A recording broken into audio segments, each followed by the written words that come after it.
Alright, so I have an idea.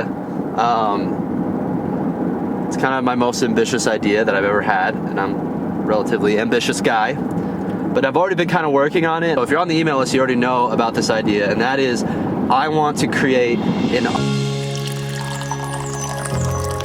Wait a sec. I don't have time to drink my coffee at home.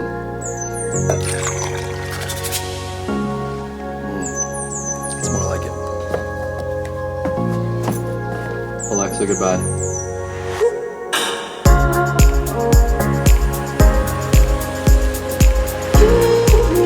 And we're off to my office first. I'm gonna do a couple things there, pick up some gear for church this morning, and then Spencer and Lindsay, my friend Spencer runs sound. Lindsay, his wife, is another worship leader. They're gonna meet me there so we can carpool to church together, because it's like 20-25 minute ride and we live pretty close to each other. Despite often being tired and exhausted, Sunday mornings, early Sunday mornings, is one of my favorite times of the week. Because when everybody else is sleeping, I'm just off and at it, at the grind like many of you guys are, getting ready, getting your churches ready for worship. Just a good feeling about that. Usually my routine when I get here in the morning is to look over the set list one more time, maybe practice a song that's a bit newer. We're introducing the song Grateful this week by Elevation Worship. Really excited about it. It's a great song. I feel like it's hard to find non-cheesy, upbeat songs, and this song happens to make the exception. It just works. This is the day. I'm excited to use this Sunday. What is it, you ask? Well, let's open it up. It is the Nano Control 2. So this is for our keyboardist. It's a cool little MIDI controller. We have a keyboard that doesn't have all the fancy knobs and controls on it. It's a simple M Audio one. But my friend David at Sunday Keys sent this over to me. It's the Nano Control 2 with the Sunday Keys skin on top of it. Here's the controller. Here's the USB cable that it came with.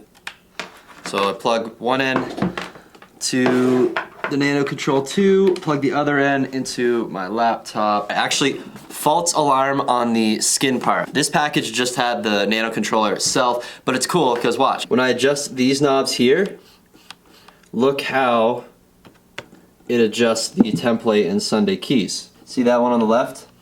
And then I can move over, I can adjust the faders. So I'm still gonna use it because even without the skin, it's a really handy template. The other cool thing I'm trying to get set up this morning is our new live stream system, just testing it out, just testing out the recording functionality of it. So I've got one laptop here I'll be installing Ecamm Live onto. I talked about that in a previous video. Got the PTZ Optics camera for capturing video.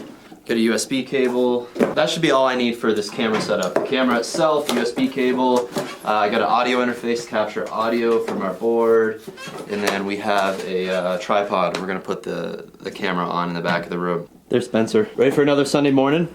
It's a beautiful day. Get some sound engineering gains going, bro. Oh, there's Lindsay too. How's it going, Lindsay?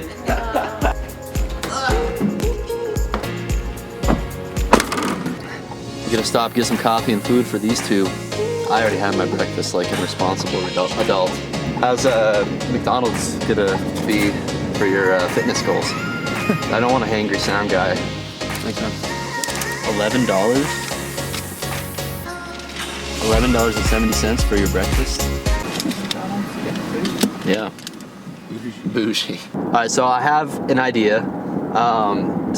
I want to create an online worship leader school. You know, the more that Churchfront grows and the more I get to know you guys, you know, whether it's in the comment sections or in emails that I get from you, I just want to create something that's kind of your one-stop shop to teach you everything about worship leading.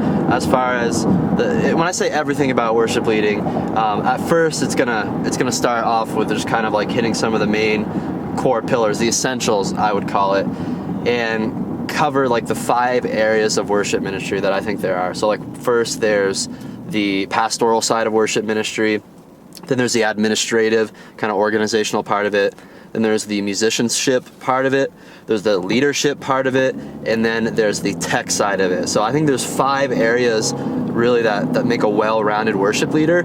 And these are things I've been learning about for the past over 10 years now, leading worship.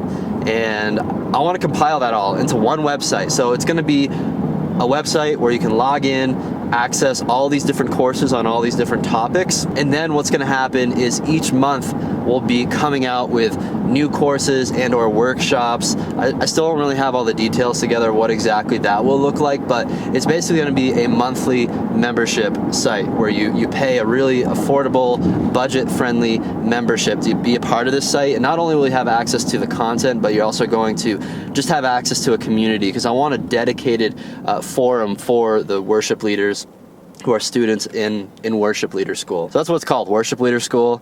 You can actually go to worshipleaderschool.com and join the wait list for it, so you know the latest news about it. You'll actually probably receive some emails from me, because I want your guys' help as I build out this school, as I create the different courses. I don't want to just go by what I think is a good idea. I want to make sure that this is an online school for worship leaders, made by worship leaders. That's my idea.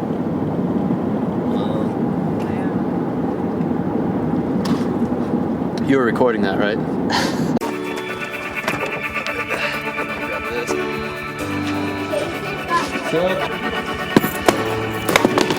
Can't see anybody in like a blood. This is Jeremy. He is our children's pastor here at Mission Lakewood. He's a great guy. But we have to bring all of our gear out of these classrooms. So we have a storage room, but it's like behind like 5 science rooms. So it's a little difficult sometimes to pull all the big cases and lug them out here. Got to do what you got to do. Also follow Ashton Turner on Instagram at ashbash5150.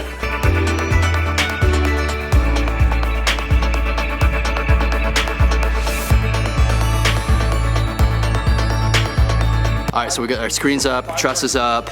Guys have got the sound gear up in the back of the room, the sound booth and stuff like that. Now it's time mainly to obviously get the finishing touches on the lighting system, as well as get all the band gear set up on stage with all our sound reinforcement. A lot of you have asked me, how do you guys control the house lights in the space that you meet at? Great question. So our lighting computer is back here with the soundboard. So it goes into the DMX splitter, and then from the DMX splitter we have one feed that's going to go to the stage and control our LED lights, as well as our spotlights that we use for front lighting.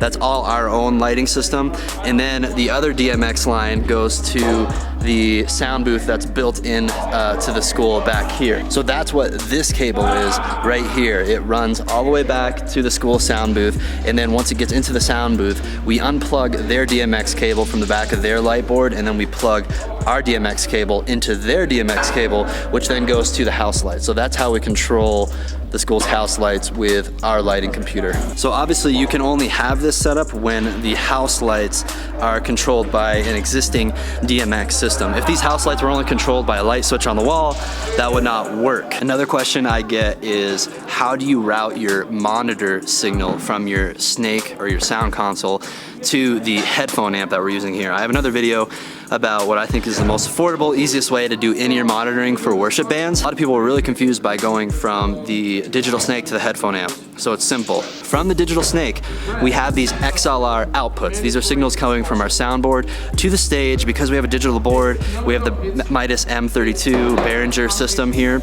We're able to send up to 16 unique mixes to our stage. This is very important for this setup to work.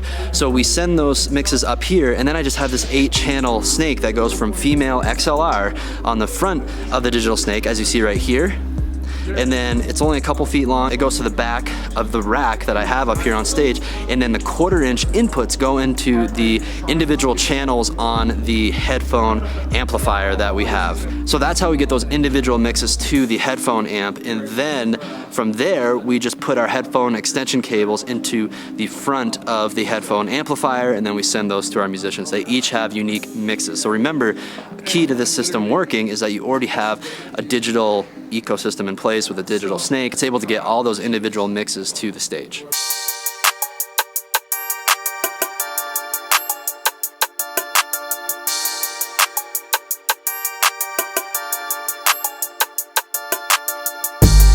this is kind of the story of my life. I have my PTZ Optics camera right here and the computer to record video, and we could stream it from there. But like I said, this week's a test, and it's a test because I got everything here. It took 2 seconds to set up, but I forgot the power adapter in my office back at home. So it's the life of a church plant. If you forget something, you just can't do it. I couldn't find, another power connector that had, or power adapter that had the right voltage and would fit in it. So next week I will set up this camera. So we got the Nano Control 2 on this keyboard. Works wonderfully for Ashton, our worship leader keyboardist here. It's pretty dope. Got our Ableton set here. Mr. Ashton set it up today. Hey, is this gonna be a perfectly assembled Ableton set? I can't make any promises. You gotta start somewhere. Ashton has begun programming all of our Ableton sets with the click and tracks and Pro Presenter and lighting automation. And it's kind of normal that we have to troubleshoot stuff because we're setting it up, at our offices, and then we come here, it's a different space, but usually it works pretty well. Thanks, Ashton. When am I gonna get paid? Paid? Your treasures are in heaven, Ashton. That's how internships work. Another thing that we've been doing lately is using the Focusrite Scarlett 6i6 interface to send 4 audio outputs from Ableton. So number 1 is our click and guide, number 2 is our backing tracks, or most of our backing tracks. Number 3 is all of our bass backing tracks, so bass guitar, synth bass, anything that's really bass heavy. And then number 4 is pads. So we found that by separating it out instead of just using 2 channels, it really helps get a cleaner, better mix.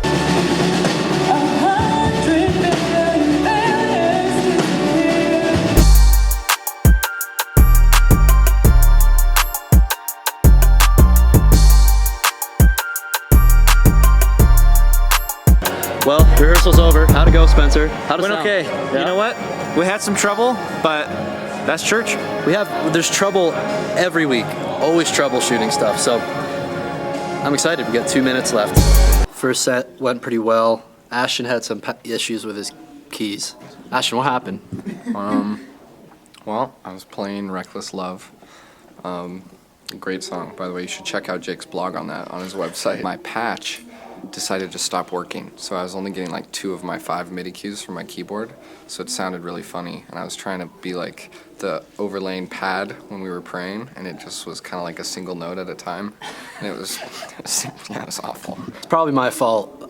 We kind of like sprung a new setup on him this morning, and we got to figure out a better arrangement with how we run main stage, because I think that MacBook Air is just not really cutting it. Maybe I think it'll help Ashton if we get an audio interface. I think that would help reduce some of the sound processing issues that we have. So maybe that's a trick. Get a $30 interface and we'll be good to go. Get better at piano too. Yeah.